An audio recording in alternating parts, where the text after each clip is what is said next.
Welcome to another episode of The Training Room. My name is Steele, and today we'll be taking a look at approaching anti-eco rounds. An anti-eco round is when you have a full economy buy and your opponent is on a low economy buy. It is much easier to win a round when you have good weapons, armor, and utility to spare than it is to win with pistols and no armor. The first thing that you need to know about dealing with anti-ecos is to understand and be able to keep track of the economy. As an in-game leader, I usually keep track of the enemy economy, and although there are instances that I think the enemy will eco when they can still afford guns, or I think the enemy will buy and they are completely broke, it's still better than going into rounds blind. Sometimes it's good enough to simply say, they have op money, or they can get at least 3 rifles, or they've got maximum $2,000 per player. The next thing you want to consider is how you will keep as many people alive as possible and use as little utility in the process. If everyone on your team blows $800 worth of utility or die without using utility, then that's wasted money that could catch up just a few rounds down the line. If we need to buy guns and I know the enemy will be on an eco round, I like to get SMGs for several reasons. 1, I get a higher kill reward of $600 per kill from the default $300. 2, I have more mobility. 3, my opponents are without helmets and probably without Kevlar as well, meaning that the time to kill is low. And 4, if I do happen to die, the other team only picks up an SMG, which they'll have to ditch probably during the following round. They're going to choose to go for a rifle instead anyways. When you're on T side, a scary thing to face is if the CTs stack somewhere quietly. In order to find out if they're stacked or not, you will often need to risk losing a player for information.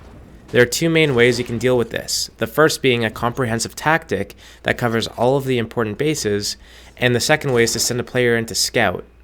If you opt for the second way, you need to make sure that if your scout identifies a stack from the CTs, you need to have the ability to get to the other site safely and before the CTs are able to. This is an example of a comprehensive T-side anti-eco round. At the start of the round, I come into White Halls and I throw a Molotov and then an HE grenade for lower ramp. Follow it up quickly with a flashbang for my teammate to clear anyone that might be waiting out the Molotov. My teammate's going to set up a flashbang for me and I'm going to jump down lower ramp with it, far away from the wall, so that if anyone is close with a shotgun or taser, they're going to be dealt with. My job here is to clear anyone close and maybe get into the bomb site and tell my teammates where they are. Kusta here is my teammate that I did the Molotov, HE, and flashbang for. He spots an enemy upper, so he's going to throw a Molotov at that while he sets up the flashbang for me. After flashing lower, he turns around and deals with the upper threat again. This is the POV of my other teammate Wardell, and when I'm doing all the nades for Kusta and then Kusta's about to throw a flashbang lower ramp for me, Wardell's going to follow me down lower ramp, and his job is to kill anyone that might be rotating in from Z, so any players that are coming from outside, and also deal with those long range distances. We end up getting 4 kills, and then Wardell comes out and clears out the last player in the site.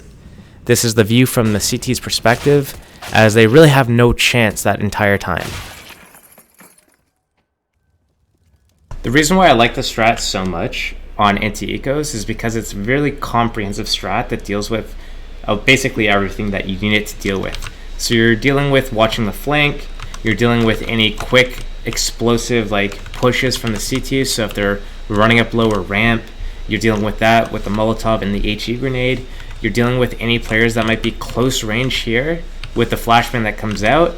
You have the scouting element, where you have a player coming out first with an SMG and he's going to get out and he's just going to clear close. He's not going to fully commit. You have 2 more players that are dealing with the rotations and the long range angles, so maybe back pop, top Z train, people peeking out of Z.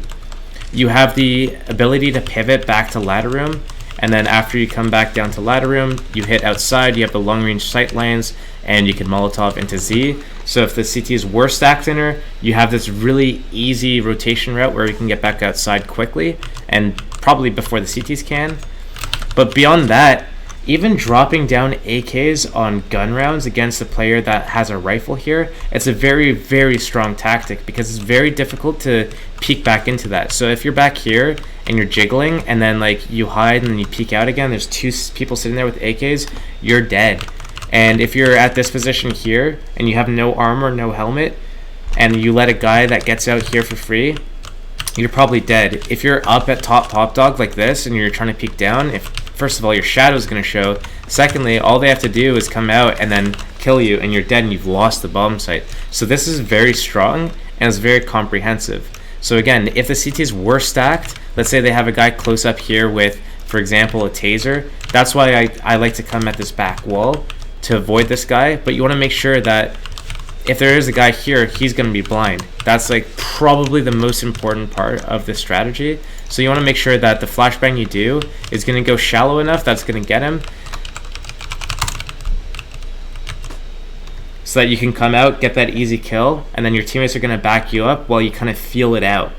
An idea that I've been implementing in my team recently is if we win CT side pistol round and the enemy didn't plant the bomb, they're usually with Glock and no armor, and then they're going to save and then buy AKs on round 3. So what I started doing is dropping my team's opper an SMG and then buying myself another SMG, and then that way my teammate who is saving for an op, he saves the money that he would waste on an SMG. So if he doesn't see any enemies and gets no kills, but he bought an SMG, he might not have enough money for an op and full utility. So this way he has enough money for op and utility, but also if he sees enemies then he has the SMG. And for myself, I can either keep my SMG into round 3, round 4, doesn't matter, or I can opt to choose to buy a rifle depending on the map and my position, or I can trade guns with my teammates. I really like using this idea, but it's only something that you can do once in a game, and that's on round 2 of CT side.